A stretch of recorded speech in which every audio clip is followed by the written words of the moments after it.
natin last time. Just a review, no? What is management, leadership, okay? So yun. And this is our objectives. So medyo madami, hindi ko isa-isahin.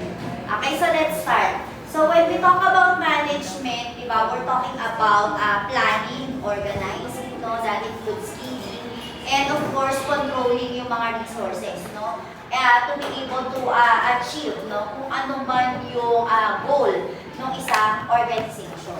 And then we all know that the managers, no, they work as the head, no, in every organization, di ba? We have managers.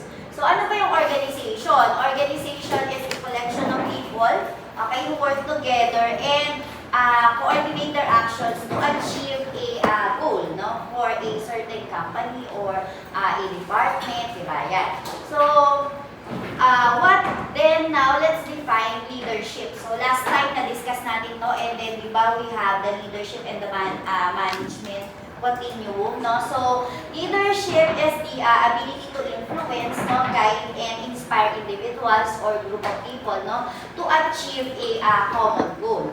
Okay? So it enables others also to contribute to the effectiveness and success of every organization. Okay? Na syempre kasama din sila doon, member din sila doon. Okay? So we have the qualities of good leader. So ito yung nasa quiz natin kanina. Tama ba? Diba? We have the charismatic. So we discussed this last time. Okay? So team-oriented, kailangan participative, autonomous, humane, and self-protective. Okay? Then we have here the leadership management continuum. Diba? You remember this one?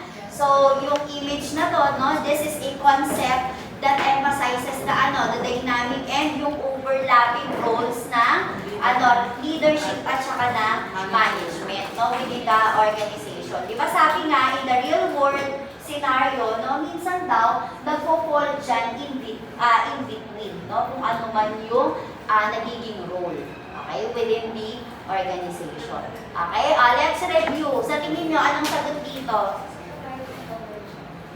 The person responsible for supervising the use of an organization's resources to meet its goal. It's the manager. Okay? So the manager, okay, or the managers, these are the people, okay, or the people responsible for supervising the use of an organization resources. Okay, para ma-meet kung ano man yung mga sinet nila na goals. Okay?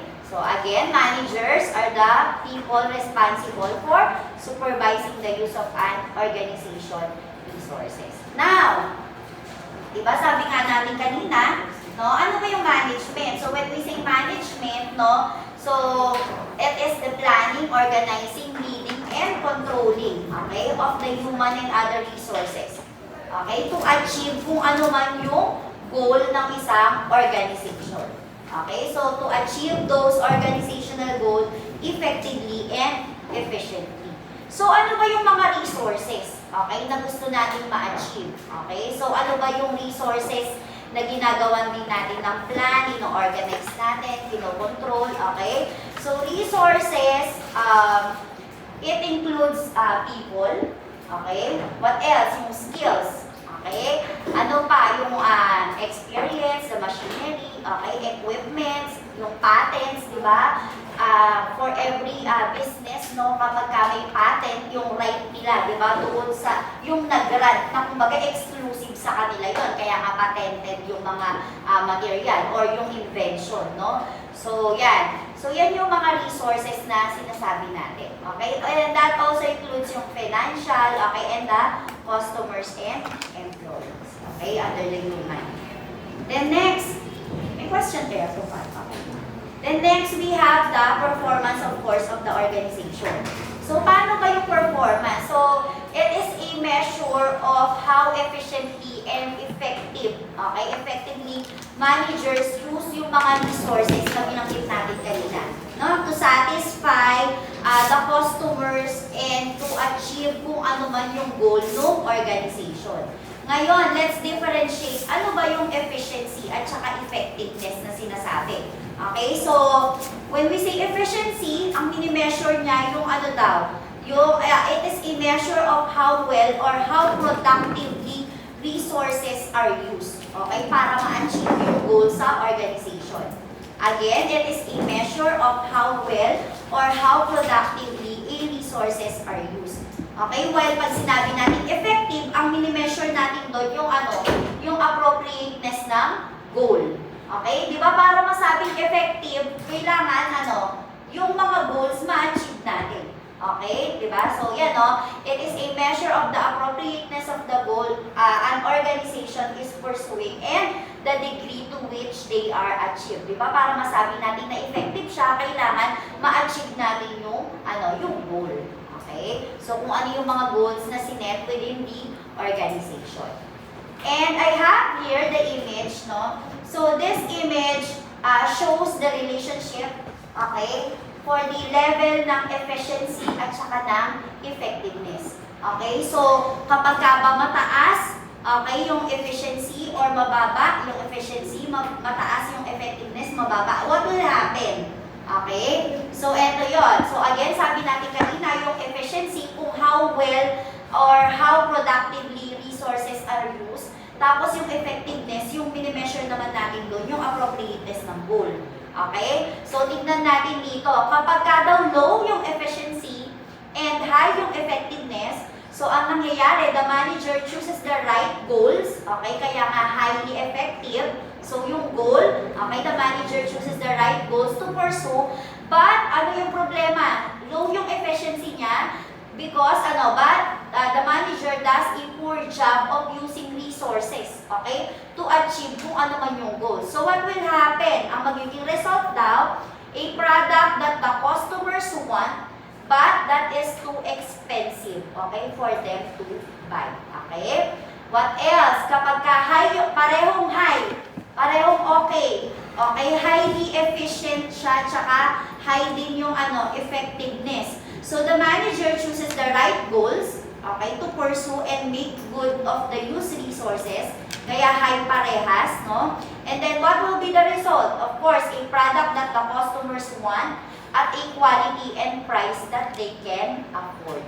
Okay? So, kung titignan natin sa image na to, no, syempre, mas maganda kung high parehas yung efficiency and effectiveness.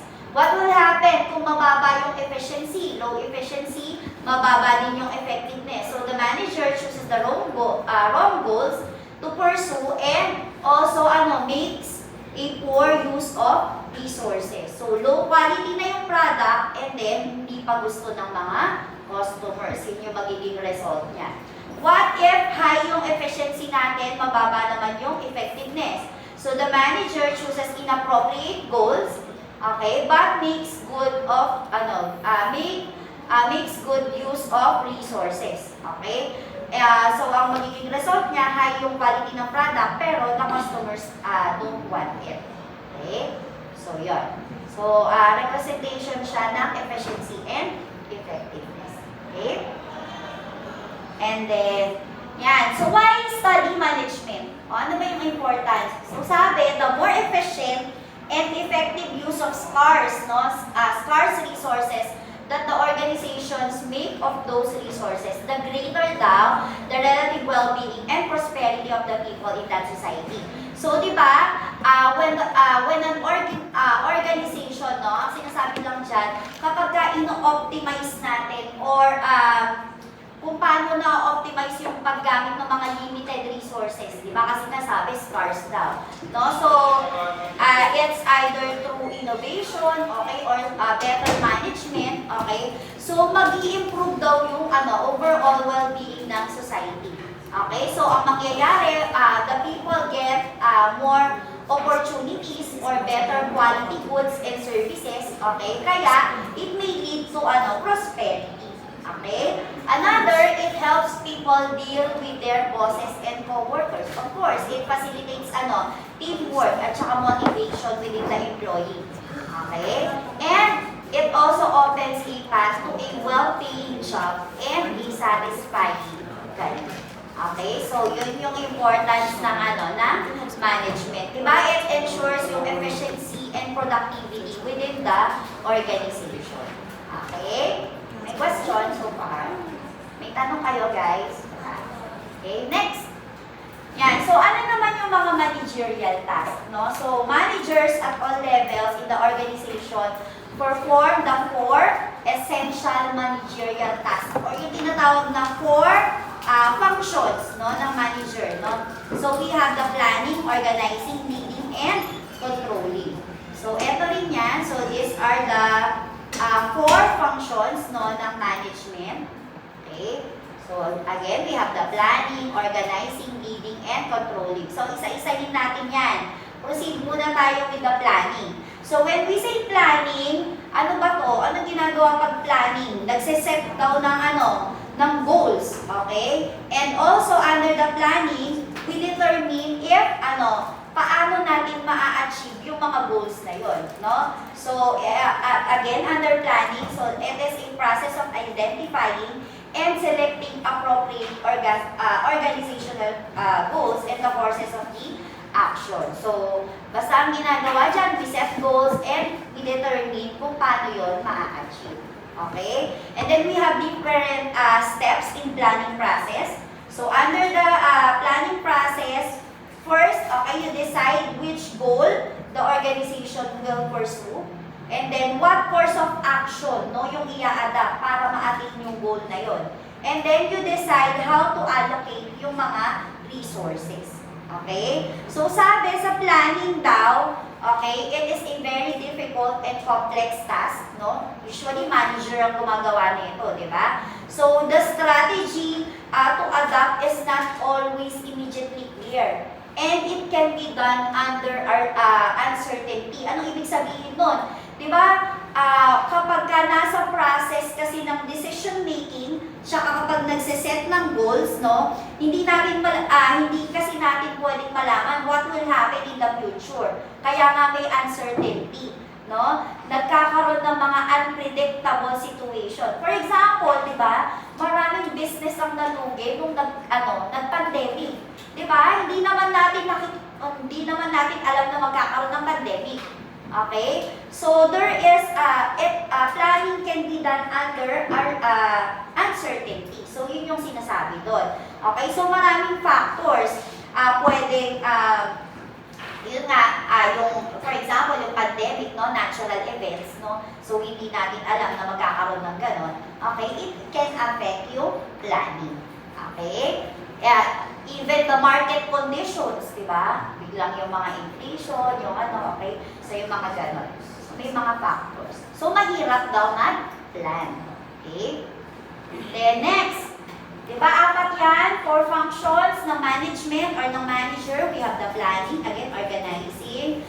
Tapos, yung last 2 natin, yung leading at saka controlling. Okay? Next, proceed with the organizing. So, pag sinabi naman natin organizing, under organizing, these are allocating yung resources, okay, and arranging yung task, no, para ma-implement natin ano ba yung plan. Okay, so the task managers perform to create a structure of working relationship that may allow other members ng organization to interact and cooperate to achieve kung ano man yung goal nila. Okay, so organizing involves grouping people, no, into departments according to the kinds of job specific tasks, no, they perform. Okay, so usually the managers lay the outlines of authority and responsibility. Okay, and the managers also decide how to coordinate organizational resources.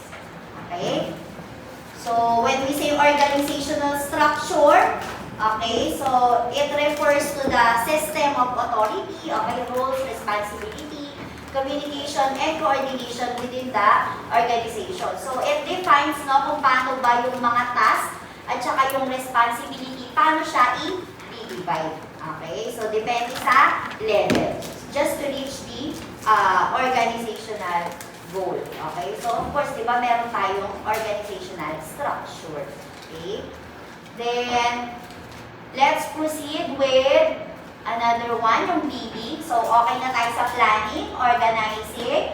The next one is leading. Okay, so leading means motivating, okay, guiding the employees, no, to work again dun sa kung ano man yung goal, no, na sinet ng organization. So, leadership involves using power, personality, influence, persuasion, and communication skills, no, under the leading. And outcome of leadership is highly motivated and committed workforce. Okay? So, articulating a clear organizational vision, no, for its members to accomplish and energize, okay, and enable the employees so that everyone understands the part that they play in achieving yung goal. Okay? So, basta dito sa leading, nandito yung mga motivating and guiding the employees, no, para lang mag-work, okay, towards to a common goal. So, para ma-achieve yun. And then the last one is controlling. Okay? So, dito, sa controlling, okay, we monitor the progress and make necessary adjustment just to stay on track. Okay? So, the task of managers is to evaluate, no, how well an organization has achieved its goal. Okay? And kung hindi man, no, may mga differences, okay, take any corrective actions needed para lang ma-improve yung performance. Okay? So, di ba sabi nga natin, para magkaroon ng efficiency and effectiveness. Okay? So, yung outcome. So, magpo-fall yun under the control. Okay? So, i-evaluate kung na-achieve ba yung goals ng organization. Okay? So, again, yun yung apat. We have the planning, organizing, leading, and controlling. Okay, next. Then we have the basic managerial roles, no? O, ano ba yung mga role daw dapat ng manager? Okay, so the roles associated with methods manager that is used, no, in planning strategy and utilizing resources. So we have here entrep, no, disturbance handler, resource allocator, and negotiator. Okay, so when we say entrepreneur or entrep, no, ang role niya is deciding which new project or programs to initiate, okay? And to invest resources in it. How about yung disturbance handler daw? So, ang role naman nito is managing an unexpected event or crisis, okay? Another is resource allocator, so assigning resources, no, between the functions and divisions. Siya rin yung nagseset ng budget of lower managers. Negotiator, so for the reaching agreements between other managers, okay, sa mga unions, customers, or shareholders. Okay, so ito yung mga basic managerial roles. Okay? And then we also have roles that the managers assume, okay, to provide naman a direction and supervision to both the employees and the organization. Okay? So, paano kapag ka-interpersonal role? So, dito, may mga ways, no, kung paano daw mag-i-interact yung manager. Okay? Inside and outside the organization. Okay? So, first, we have yung tinatawag na figureheads. Paano daw ba pag sinabing figurehead? So, the manager act as a symbolic leader, okay, for the organization. So, dito ang ginagawa, no, they represent the organization. Example nito, di ba? Pagka figurehead, no, so sa role daw na to, they represent the organization. For example, may mga ceremony, okay, so mag-a-attend sila doon, okay? Kumbaga, ayan, attending ceremonial events or nare-represent nila yung organization at formal events or conferences. Okay? Pero, kung titignan daw natin, kapag ka-figurehead, hindi sila involved sa day-to-day operation. Yung sa mga important events, nandun lang sila. Okay? So, kaya it symbolizes the organization's mission, no? And, next, kaya symbolic leader. How about leader? No? So, as a leader naman, the manager is responsible for motivating, guiding, and influencing the employees, no? So, yeah, it also involves training, counseling, mentoring, okay? Para magkaroon ng high employee performance. Okay? So, another role is liaison. No? Pag liaison naman, the manager acts, no, as a bridge, no, between different groups, no, within and outside the organization. So, yun nga, nililink at saka kino-coordinate niya yung mga activities, Okay? Yan. Both inside and outside the organization. Okay? So, yan yung mga interpersonal role ng manager. Pwede siyang figurehead, pwedeng leader, pwede rin liaison. Malinaw, guys? Yes, Okay? Next. Yan. How about informational roles? No? So, role din ng manager. Okay? These are the roles associated with the task needed, no, to obtain and to transmit naman information. Kaya nga informational role. Okay? So under informational role, so paano sila magta-transmit ng information? So first is monitor. So analyzing information, no, from both the internal and the external environment. So nagmo-monitor sila. Disseminator din sila, nagta-transmit, nag-disseminate sila ng information, no, to influence the attitudes and behavior of the employees, and also spokesperson. So they use information to positively influence, no, the way people in and out of the organization respond to it. Okay? So yan yung mga informational role. Then remember this one? No, na-discuss natin to, the levels of the management. No, we have the top, the middle, and the first line. Okay, so nandito rin yan. Yan, so when we say first line managers, yan, they are responsible for the daily supervision of the non-managerial employees, okay, who perform many of the activities necessary, no, to produce goods and services. And in the middle, they supervise the, of course, first line managers, no? So they are the one responsible for finding the best way to organize human and other resources, okay, to achieve the goals of the organization. And then the top managers, okay, so they are responsible for the performance of all the departments and have cross-departmental responsibility. Okay, so they establish organizational goals and they monitor the middle managers. Okay, they decide how different departments should interact, and they are responsible for the success or failure of an organization. Okay, yung top managers. Okay, and then yung sa pinakataas, yan, we have the CEO, di ba? Or the Chief Executive Officer. Okay, or the COO, ano yun? Chief Operating Officer, di ba? Last time may CFO pa, or the Chief Financial Officer. Okay, so, eto yung mga company's most senior and important manager. Okay? And then, we have here yung image. So, titignan, dito, okay, ano yung pinapakita dyan? Di ba we have the, nabanggit natin kanina yung 4 functions ng manager. No?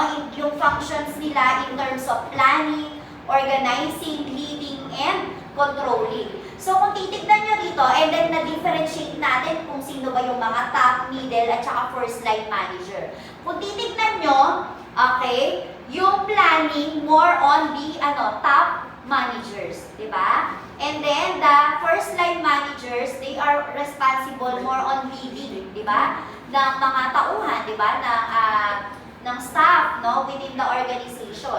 And then, sa controlling, mas malaki din yung, yung ginagawa ng top managers. Okay? So, ayan. Okay? Middle managers, more on organizing and leading, no? Ayan. Okay? So next, we also have different managerial skills, no? So differentiate natin yan. We have conceptual, human, and technical. So when we say conceptual skills, okay, they refer to a manager's ability to understand, no, yung complex situation. So sila yung nakakakita daw ng bigger picture, okay? And yung ginagawa nilang decision, it should align with the long-term goals and strategies, no, ng organization. Okay? So, kaya kailangan nila ng conceptual skills. How about human skills? Of course, no? Kailangan ng interpersonal or people skills, no? Yung kung paano sila makikipag-interact effectively, okay, with the employees, okay? So, these skills, no, yung human skills daw, These are crucial for managing relationship, okay? So, yun nga, kailangan kasi yung mga teamwork, okay, kung paano rin nila i-motivate, no, yung employees nila, okay? And then the technical, of course, when we say technical skills, these are specialized, no, knowledge and abilities, no, that is required para magawa nila kung ano man yung specific task, no, na naka-assign sa kanila, okay? Diba? Kaya kapag sa mga company, may mga may mga training, okay? So, yan, for the technical skills. Okay? Next. Yan. So, as you can see, no, we have here yung mga types ng skills. Okay? So, kung titignan nyo, pinakamalaki pa rin yung conceptual sa top managers, no? Yan. Tapos, more on technical yung sa mga first line. Okay? Yung mga expertise nila. Okay? Yan. Even the middle manager. Okay? Human skills parang almost, no, mas maano yung sa middle at saka sa first line. Lalo na sa first line. Kasi sila talaga yung nakikipag-interact sa mga staff, and employees. Okay? May question kayo? So, okay lang. Okay? Magiging negosyante na tayo nito. Okay? Next, let's define ano naman yung core competency. Okay? So when we say core competency, these are unique set of skills, di ba? Or knowledge, yan, abilities that an organization or individuals excels, no? So it gives them an advantage, no? Ano ba? Pagka kasi may core competency, no? It gives a advantage, no? Or competitive advantage sa marketplace. Okay? So, these are the primary strength or strategic advantages ng company. Okay? So, syempre, iba-ibang company, iba-iba rin sila ng core competencies. Okay? Yan. Then, we also have yung term na restructuring. Diba? Paano ba pag sinabing restructuring? Nire-reorganize lang, no, yung company. Okay? For example, yung structure niya, yung finances, no? Usually, naggagawa tayo ng restructuring kapag di ba, parang nagkakaroon ng changes within dun sa organization para daw ma-improve yung efficiency, okay? And para rin mag-adapt kung ano ba yung changes na nangyayari sa market. Okay? O kaya minsan, di ba, yung company nagtitipid, okay? So, kailangan na restructuring, parang pagbabago, no, within dun sa operation, no, ng company or na organization. Pero kasi sabi daw nila, kapag nagkakaroon ng restructuring, it can reduce the morale, no, of the remaining employees. Okay? So, yan. Yan. Usually, ginagawa talaga to kapag yung company involved sa mga financial yan, yung mga problems. Okay? So ginagawa yung restructuring para mas maging competitive, no, yung company or yung organization. How about outsourcing, no? Yan yung mga maririnig yung term kapag sa management. Ano yung ibig sabihin ng outsourcing? So when we say outsourcing, so it refers to the business practice of contracting out certain task, function, or services to an external, merong third party na mag-handle nun. For example, di ba sa mga airlines, no? Di ba yung ibang services na pinoprovide nila doon, kunwari yung sa mga baggage counter nila, yung security nila, hindi nasakop ng airline company. Merong ibang company na gumagawa nun para sa kanila. So there is outsourcing. Nakuha? So, para daw, kapag nag-outsourcing daw kasi, it increases the efficiency by lowering yung mga operating costs, okay? And resources, no? Mas nagagamit daw siya effectively. Okay? So, yun. May mga contractors, di ba? Within dun sa company. Okay? Next, empowerment. Okay? O, ano na yung empowerment? So, we give, authorities, no? More authority and responsibility dun sa mga employees, no, to on the way or over the way that they perform their activities or work, no. So binibigyan natin sila ng we give more control, authority, responsibility, and autonomy. Okay? So So, yun. That is empowerment. So, ano maganda sa empowerment? Ano ba advantage nito? So, it fosters a sense of, accountability, ownership, and motivation. Okay? Then, we also have yung tinatawag na self-managed team. Okay? Or, this is also known as the self-directed team.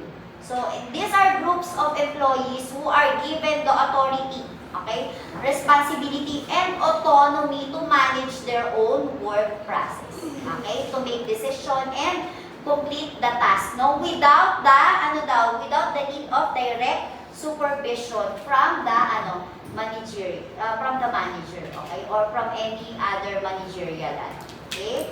So kaya self-managed team, they supervise their own work activities, no, yung group, okay. Next. How about yung turnaround management na tinatawag? So, turnaround management refers to the process of implementing strategic changes in an organization that is experiencing financial difficulties, no? Or operational inefficiencies. So, ang ginagawa dito, it involves identifying the underlying problems, okay? And then developing and executing a recovery plan, okay? And restoring the organization to a stable and profitable condition. Okay? Usually, ginagawa daw ang turnaround management if the organization is facing decline. Okay? So, yung mga hindi kumikita, okay? Nagde-decline din daw yung market share. Okay? Yung mga, for example, nabaon sa utang, no? Yung organization. So, yan. Okay? So, parang restructuring, no? Ginagawa. Then, maintaining ethical and socially responsible standards. So, managers, no, are under considerable pressure, no, to make the best use of resources. And too much pressure, okay, may induce the managers to behave unethically and even illegally. So, of course, no, kailangan, kaya nga sinasabi na kailangan, okay, kahit anong pressure pa yun, no, you should, as a manager, you should maintain ethical and socially responsible standard. Okay? Yan. Next, managing a diverse workforce. So, dito naman, okay, when we manage a diverse workforce, so it refers to strategies and practices that is used by the organization to effectively integrate and manage a diverse background, no? Paano ba pag sinabing diverse yung background? Di ba, for example, no, pag nag-work na tayo sa hospital, marami kayong makakasamang iba-iba ng ethnicity, ng race, okay? Lalo na kung sa abroad kayo magtatrabaho. Yung culture, okay? Iba-iba rin ng gender, yung age, okay? Even sa religion, no, yung mga background, yung mga beliefs and practices, okay? Kaya nga, di ba, gusto nila, okay, di ba we have yung cultural competency na sinasabi para makapag-work in a diverse, no? So, kailangan yun para daw maging successful, okay?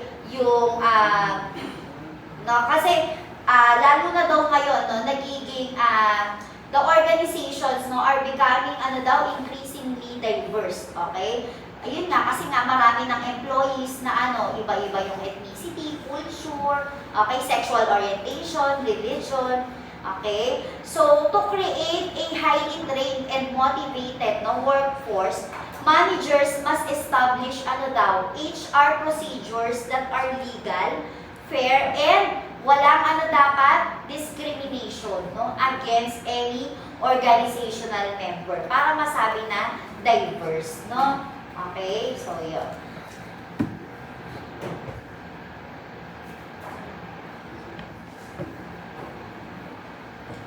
Next, let's proceed. So, in the management, no, ng healthcare, okay, so okay na tayo dun sa mga natin, yung parang intro lang yun ng differences ng manager, leader, no, ng management, okay. So, management in healthcare, no, so regardless of the type of healthcare organization, PT, no, and OT have many opportunities to pursue yung management roles, no, at many levels.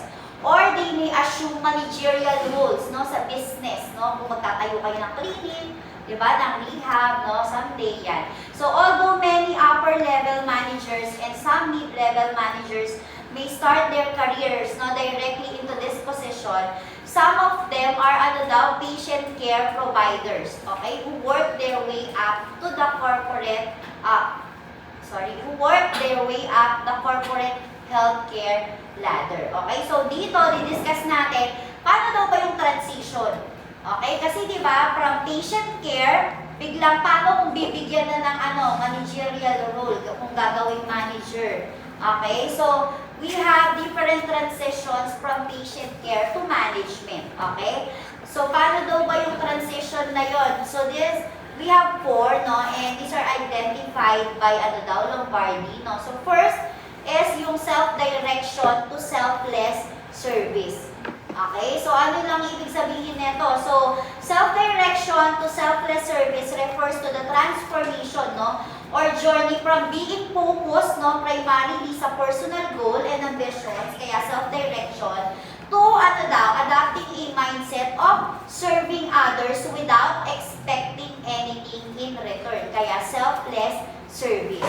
So managerial work depends on highly variable and unpredictable factors, okay, rather than on more specific professional needs, no, and desires that drives the professional performance. Okay? Kaya kailangan ng self-direction to selfless. From a self-direction, magiging selfless service. Another is autonomous to circumstantial control. So, paano naman to? So, this refers to moving, no, from a situation where control is entirely in the hands of an individual or a group. Kaya nga autonomous, di ba? Dependent muna. Pero magiging from autonomous, magiging circumstantial na. To so from moving to one where external factors and circumstances influence, no, or dictate the level of control. Kaya siya naging circumstantial. Okay? So kailangan na flexibility. Okay? So the work of managers depends on unpredictable circumstances. Okay? So, yan. Critical yung flexibility. Another transition from a quantitative to a qualitative. So, this transition refers to the transition in evaluating or measuring the performance, okay, success or progress, no? So, from numerical, kaya nga quantitative, to a, from a numerical, which is measurable nga, okay, to a, pag qualitative, subjective na, or descriptive insights and experiences. Okay, so the outcomes of the efforts of managers are more dependent na, okay, on the perception than on clearly defined measures. Okay? And then the last one is from definitive clinical criteria to overall comprehensive goals. So this refers to the process of moving, no, from specifics or concrete measures that is used in clinical settings, okay, to a broader or holistic objectives, okay, that encompass the entire care experience and long-term well-being of the patient. Okay? So here, the performance for managers are often gray and flexible as the organizations change, no, and the manager's responsibilities fluctuate with the needs of the organization. So the clear job description of clinicians are replaced with more ambiguous expectations. Okay? Then, another is mentoring. Okay? So, ito rin daw. Another important consideration, no? Kapag ka nagta-transition na from a clinical care to a clinical care to management responsibilities. Okay? So, kailangan daw ng mentoring. So, mentoring is a developmental relationship in which a more experienced or knowledgeable person, syempre yung mentor yun, okay, magpo-provide daw siya ng guidance or advice sa mentee or kung sino yung tuturuan niya. Okay, to help them grow personally and professionally. Okay? So, yung importance daw ng mentoring sa healthcare careers, the importance of mentoring in healthcare careers and suggest that it should begin with the very first clinical position. Okay, so dito may pinakita, okay, si Cooper. Okay. So, eto daw yung dapat na maging roles ng ng mentor. Okay? Sorry. For the roles ng mentor, ayan. So, first, okay, dapat daw siya? Pwede siya mag-act as a sponsor. So, paano yun? Sponsor to open doors, no, for a new manager. Pwede rin coach, no, to show the ropes of the new position. Pwede rin protector to buffer yung negative experiences. Exposer to create new opportunities. Challenger, okay, to stretch the manager's new skills. Okay, role model to develop new behaviors. Counselor to accept and confirm efforts. Okay, and then ano pa? Okay, so ayun yung mga roles ng mentor. Tapos, sabi rin, no, according din dyan sa kay Catherine Page, no, health professional also aspire, no, ano din daw ba dapat yung sa tingin nila, di ba, pag nakikipag-interact sila sa patient, no? So, in managing the people, or yun nga, yung people management, eto daw dapat yung, eto yung ina-aspire daw ng mga healthcare professionals or healthcare workers, no? Kung kapag eto yung kumbaga yung nakikita ng pasyente sa kanila. Okay, kapag makikipag-interact. Okay, so kailangan daw kind and respectful, kailangan fair. Okay, do as you say and mean what you say. Guide and give inspiration to people. Okay, people yearn to be loyal, so kailangan lang ng loyalty. Okay, strong sense of commitment, no? People want to be trusted. Okay, and then yan, foster or know thyself, so people can self-manage. And then ask this important question, why do you work? Okay, focus on the results of work rather than how hard someone is working. Okay, hang together even if there is disagreement. Managing is about trade-offs, not compromise. Managers can all be teams to all people and stay the course of the organization. Okay, so yan yung mga yung tinitignan daw ng mga, these are what the health professional aspire, no? In terms of their interaction, no, with their patient. So, yun yung gusto nila. Pero, yan, di ba, nabanggit din sa book na, according to Lombardi, meron daw tatlong bagay na kailangan, yun nga, yung para qualities or characteristic ng manager. So, kailangan daw yung manager ay industrious. Okay? Okay din yung communication skills niya. And meron daw sense of perspective. Okay? So, kailangan din daw, no, alam niya kung ano yung mga things, no, na i-delegate at saka yung mga hindi i-delegate. Okay? So, why and how often, no, the tasks are delegated is a major factor, no, to determine yung effectiveness daw ng ng manager. Okay? So yan, again, in determining yung effectiveness, okay, ng manager. Okay? So kailangan alam nyo when and why and how tasks are delegated. Okay?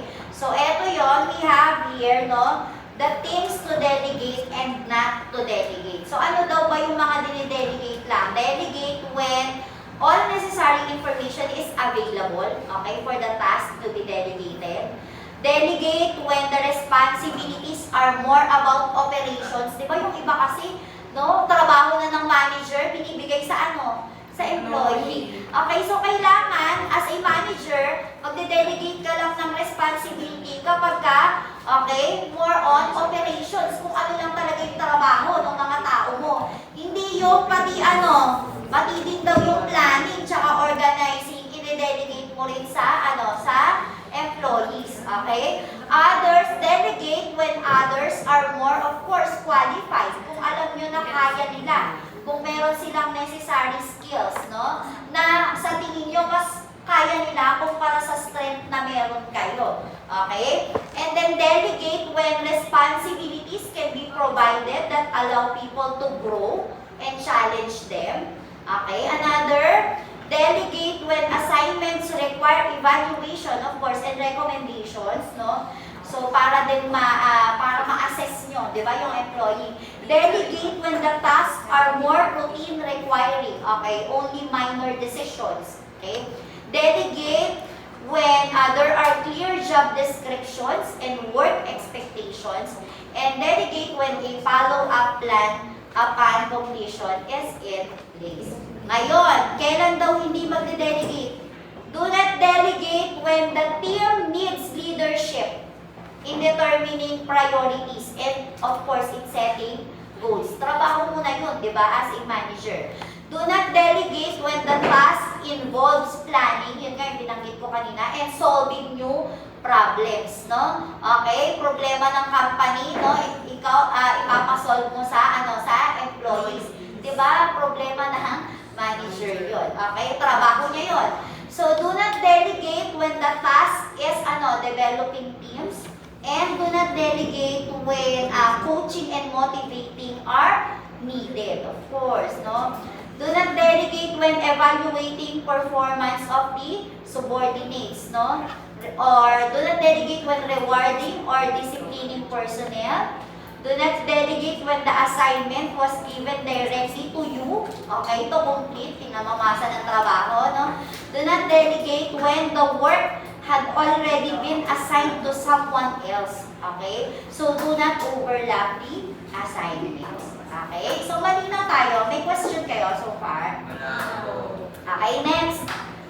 Then, we also, natatandaan nyo diba last time we discussed heterarchy tsaka hierarchy, no? So, when we say heterarchy, okay, yun yung communication niya, horizontal. Kumbaga, pantay-pantay tayo. Example, no, pare-pares tayong therapist. So, parang nasa same level tayo lahat. Okay? Walang nakakataas. Okay? So, same level ng natrabaho tayo, we want to achieve a common goal, no? Pag sinabi naman kasing hierarchy, yun yung vertical yung position, no? Meron talagang top management, may boss tayo na sinusunod, no? So, eto naman yung form ng communication. We also have horizontal, tsaka yung vertical communication. So, parang ganun lang din yun. Kung horizontal yung communication, okay, yung line, okay, this horizontal interaction, okay, is also is a way that mid-level managers keep current with news, within their organizations and about the policy daw, that impacts the work that they manage and the people they give. Example na nito, yung mga mid-level managers. So, pantay-pantay sila, kaya horizontal yung communication. Kapag kasi vertical, okay, example na nito, okay, yung mid-level managers, yung communication galing na sa yung sa top. Okay? So, yan. Meron na, kumbaga galing sa superior. Okay? So, vertical communication is also important. Okay? So, this is the communication with their, immediate superiors. Okay? So, yan. Pagka may communication, vertical communication, so dito kailangan kasi clear, di ba? Yung understanding natin kung ano yung mga responsibilities and priorities. Okay? And yung level ng authorities and duties na naka-assign. Okay? So, yun. So, yung communication, okay, for example, this is the mid-level, no? Yung nasa taas. Okay? Kaya pa vertical. Okay? Malapit na tayo matapos. 59 yung slides. Okay? And then we have other contemporary people management issues. O, ano daw yung mga ibang issues?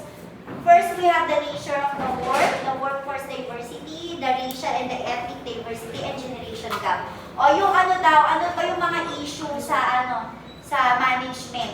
So, yung nature ng work. So, the nature of work in healthcare today presents many opportunities for mid-level managers to hone yung effective people management and communication skills.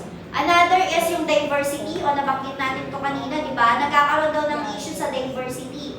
Okay, kasi nga, kailangan na ng cultural competency, di ba? Para we need cultural competency to meet the needs of the diverse group of people. Okay? So, yun. Lalo na sa organization, di ba? Another problem, or yung nakikita pa natin na issue no sa management, okay? Yung racial tsaka yung ethnic diversity. Ayan, di ba? Nangyayari yan. Minsan daw yung mga nasa upper management, no, lalo na kung sa ibang bansa, no, predominantly yung mga ano daw, yung mga white, no. Yan, yung example na sinabi.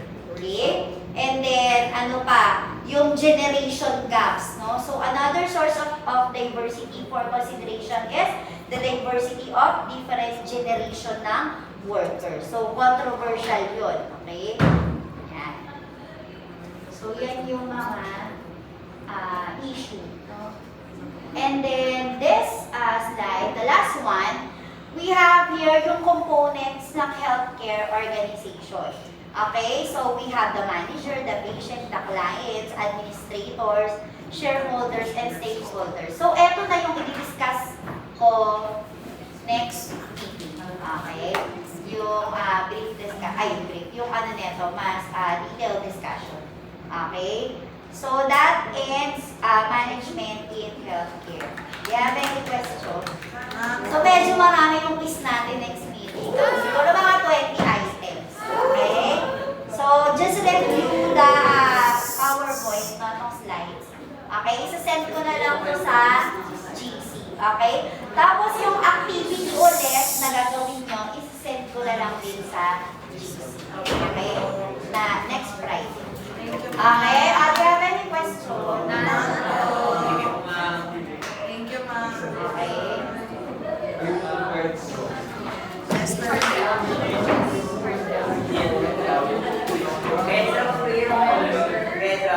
Sa'yo daw, sabi niyo. Sa'yo raw, sabi niyo. Yung galing pa ba nasa intern? Grabe ka. Ay, hindi sinabi mo na Paano ba din yung akin kung nasa intern? Okay na yung attendance niya? Meron pa hindi. Meron daw po, hindi pa nakapag-attendan. Yung mga bagong enroll, yung activities, pakuplay na lang kahit next ano na. Bali, dalawa lang ipapass nyo. No? Nasa GC lang naman. Ha? Yan, para may grade ka. Okay. Second one.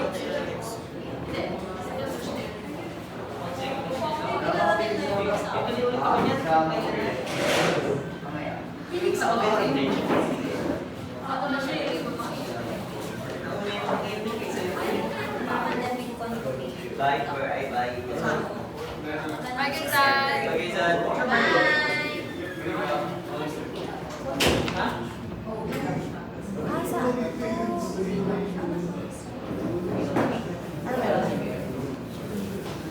Attend daw, for malabay.